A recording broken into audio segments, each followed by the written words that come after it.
Het was zaterdag in schril contrast met een dag eerder, toen de winkelstraten nagenoeg leeg waren en de winkels alleen aan de voordeur geopend waren voor het afhalen van bestellingen.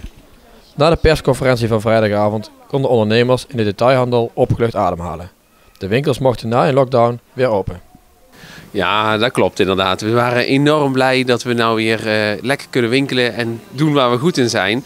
Dus klanten helpen en weer mensen in onze winkel kunnen zien. Het was zo stil, we hebben ze echt gemist, al onze klanten.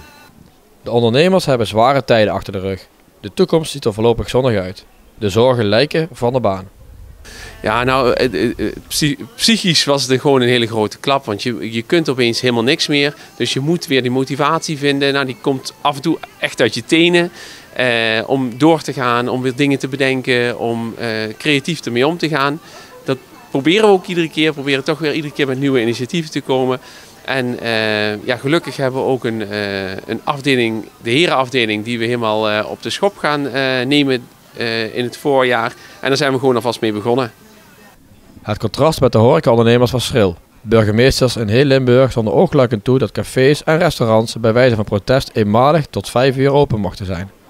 Voor de horecaondernemers waren de versoepelingen een grote teleurstelling. Ja, we hadden denk ik tot gistermiddag nog de hoop dat we wellicht toch nog de druk van de burgemeesters genoeg zou werken dat de ministerraad zou beslissen om ons ook open te maken. Al is het maar tot 5 uur, al is het maar tot 8 uur. Maar het feit dat het helemaal niet gebeurt voelt ja, onterecht, ongelijk. Het voelt ja, oneerlijk. Het is financieel heel erg. Financieel is het echt wel een fikse knap. En die grootste klap daarin die komt nog. Want er is heel veel uitgestelde belastingen, heel veel uitgestelde betalingen. Dus de grootste klap voor de horeca die komt nog. Maar mentaal is het misschien nog wel heftiger op dit moment. Ik denk dat de mentale klap voor de horeca minstens net zo groot is als de financiële klap op dit moment. Omdat we weer aan het laatste wiel zitten.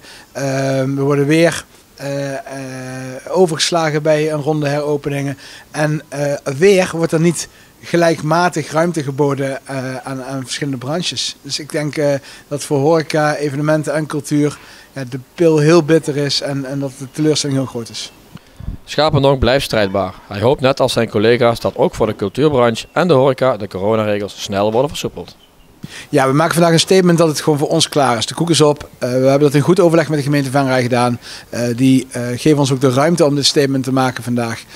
En ik vind het belangrijk om open te gaan vandaag. Het gaat vandaag niet om omzet maken. Het gaat vandaag niet om letterlijk al zijn wij alleen maar open en al hebben we alleen maar die deur buiten staan en er komen er daar wat mensen binnen. Ben ik heel erg blij dat we vandaag ons statement maken en dat we een steentje bijdragen aan het aantonen van de maatschappelijke onrust. Maar ik denk dat we dat vandaag doen.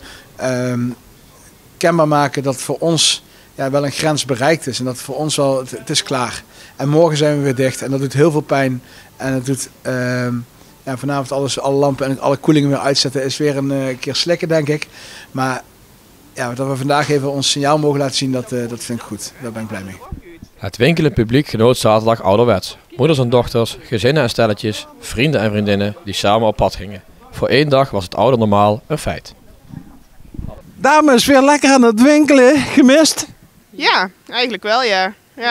Heel erg. Dat we gewoon weer even ergens naartoe kunnen en niet alleen maar thuis hoeven te zitten. Dus, en ook goed voor de winkeliers werd dat we weer ergens binnen kunnen. Ja, en het is ook lekker dat je weer wat kunt kopen. Dit was altijd fijn, toch?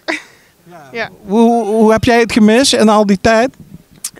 Ja, deels wel. Ik ben natuurlijk gewoon aan het werk geweest. Maar in de tijd dat je niet aan het werk bent, is het natuurlijk wel lekker om even eruit te kunnen. Gewoon lekker schuipen. Ja. Ja, alleen de horeca blijft achter, hè? Ja, helaas wel.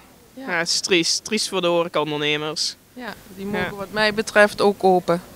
Ja, dat we daar ook weer naartoe kunnen. Vooral voor de jeugd ook, hè. Dat je weer ergens naartoe kunnen. In de avonden, in de weekenden. En, ja, dat hoort er toch bij de jeugd. Nee, het is allemaal maar proefondervindelijk vaststellen. Ja, precies.